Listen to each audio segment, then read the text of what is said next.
5ই August আজ থেকে ঠিক 1 বছর আগে 2024 সালের এই দিনে ফ্যাসিস্ট বাংলাদেশ ছেড়ে পালিয়েছে।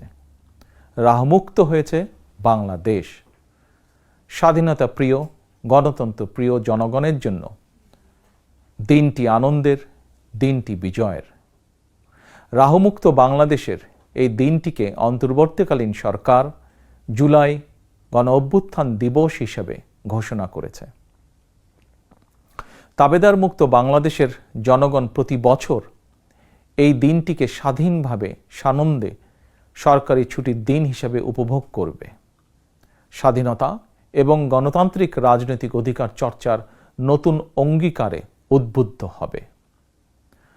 গণতন্ত্রপ্রিয় ভাই ও বোনেরা, 21 শতকের এই বাংলাদেশে পলাতক স্বৈরাচার এক বিভীষিকার রাজত্ব কায়েম করেছিল।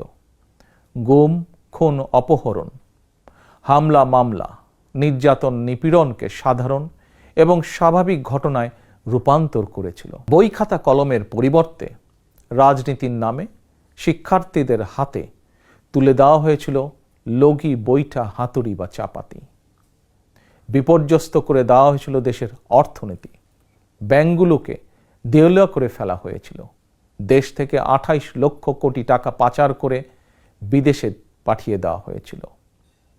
অন্যায়, অনিয়ম, অনাচার, দুরাচার, লুটপাট দৈনন্দিন চিত্র হয়ে উঠেছিল।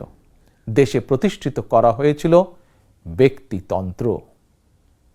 তবে শেষ রক্ষা হয়নি দেশের সকল শ্রেণী পেশার মানুষ, ছাত্র জনতা, কৃষক, শ্রমিক, রিক্সা চালক, মুঠে মজুর, গার্মেন্টস কর্মী, হোটেল রেস্তোরাঁ কর্মী, পরিবহন শ্রমিক, সাংবাদিক, বুদ্ধিজীবী, সংস্কৃতি কর্মী, গৃহবধূ, নারী, শিশু, এমনকি আমাদের মায়েরা সকলেই ঐক্যবদ্ধ হয়ে জুলাই আগস্টের গণ অভ্যুত্থানে রাজপথে নেমে এসেছিলেন। গণ অভ্যুত্থান দমনে হেলিকপ্টার থেকে গুলি করেও মানুষ হত্যা করা হয়েছিল।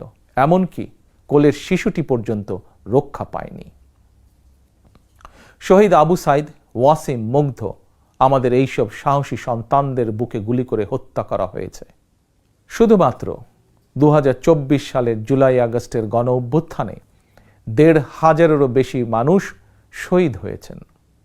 ছাত্র জনতা, কৃষক, শ্রমিক, নারী, শিশু, বৃদ্ধ, সাংবাদিক, শ্রমজীবী, পেশাজীবী, ফ্যাসিস্টের গুলির নিশানা থেকে কাউকেই রেহাই দেওয়া হয়নি। এই অভ্যুত্থানে আহত হয়েছেন কমপক্ষে 30,000 মানুষ। হাত পা, শরীরের অঙ্গ প্রত্যঙ্গ হারিয়ে আমাদের শত শত সন্তান, শত শত ভাই ও বোনেরা চিরতরে পঙ্গু হয়ে গিয়েছেন, কিংবা চোখ হারিয়ে আজীবনের মতন অন্ধ হয়ে গিয়েছেন বহু মানুষ।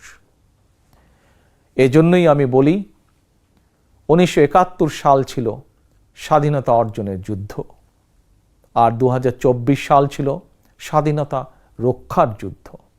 1971 সালে শহীদ মুক্তিযোদ্ধাদেরকে বাংলাদেশ ভোলেনি। 24-এর গণ অভ্যুত্থানে শহীদদেরকেও বাংলাদেশ ভুলবে না। 71 সাল থেকে আজ পর্যন্ত দেশ এবং জনগণের স্বাধীনতা অর্জন, স্বাধীনতা রক্ষা, স্বৈরাচার এবং ফ্যাসিবাদে বিরোধী আন্দোলন, গণতন্ত্র পুনঃপ্রতিষ্ঠার আন্দোলন, এভাবেই ইতিহাসের প্রতিটি বাঁকে বাঁকে লাখো মানুষ হয়েছেন শহীদ। আজকের এই দিনে আমি আবারও সকল শহীদদের অবদানকে শ্রদ্ধাভরে স্মরণ করছি। আহতদের দ্রুত আরোগ্য লাভের জন্য আল্লাহর দরবারে প্রার্থনা করছি। প্রিয় দেশবাসী, দেশ এবং জনগণের স্বাধীনতা এবং অধিকার প্রতিষ্ঠার জন্য নিজের জীবন বিলিয়ে দিয়ে শহীদগণ আমাদেরকে ঋণী করে গেছেন। এবার শহীদদের প্রতি আমাদের ঋণ পরিশোধের পালা। শহীদ পরিবারের কাছে সমগ্র বাংলাদেশ ঋণী। দেশে জনগণের রাজনৈতিক এবং অর্থনৈতিক ক্ষমতায়ন নিশ্চিত করে সাম্য, মানবিক মর্যাদা, সামাজিক সুবিচার প্রতিষ্ঠার মাধ্যমে একটি ইনসাফ ভিত্তিক গণতান্ত্রিক মানবিক বাংলাদেশ গঠনের মাধ্যমেই আমরা শহীদদের প্রতি ঋণ পরিশোধ করতে পারি। রাষ্ট্র, সরকার, শাসন, প্রশাসন পরিচালনায় আর প্রতিদিনের কার্যক্রমে জনগণের গণতান্ত্রিক রাজনৈতিক অধিকার চর্চা প্রয়োগের সুযোগ সৃষ্টির মাধ্যমে আমরা জনগণকে রাজনৈতিকভাবে শক্তিশালী করে গড়ে তুলি।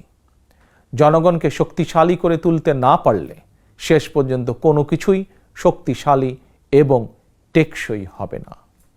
প্রিয় দেশবাসী, 2024 সালের 5ই আগস্ট বাংলাদেশের ইতিহাসের ঘৃণ্যতম ফ্যাসিস্ট পালিয়ে যাওয়ার পরপরই বীর জনতার উদ্দেশ্যে দেওয়া এক অভিনন্দন বার্তায় আমি বলেছিলাম, বিজয়ের কাছে পরাজিতরা নিরাপদ থাকলে বিজয়ের আনন্দ মহিমান্বিত হয়।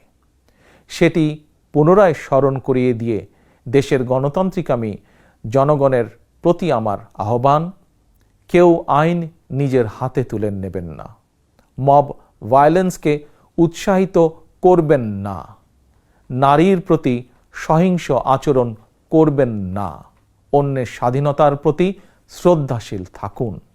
একজন মায়ের চোখে বাংলাদেশ যেমন, আমরা তেমন একটি বাংলাদেশ গড়তে চাই যেখানে দল, মত, ধর্ম, বর্ণ নির্বিশেষে বিশ্বাসী, অবিশ্বাসী, সংশয়বাদী প্রতিটি সন্তান, প্রতিটি মানুষ নিরাপদে থাকবে।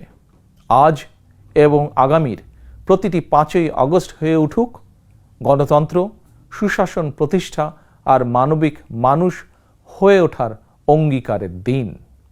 এই সুমহান অঙ্গীকার বাস্তবায়নের দীর্ঘ যাত্রায় আমি এবং আমার দল বিএনপি দেশের সকল গণতান্ত্রিকামী জনগণের সমর্থন এবং সহযোগিতা আশা করছি।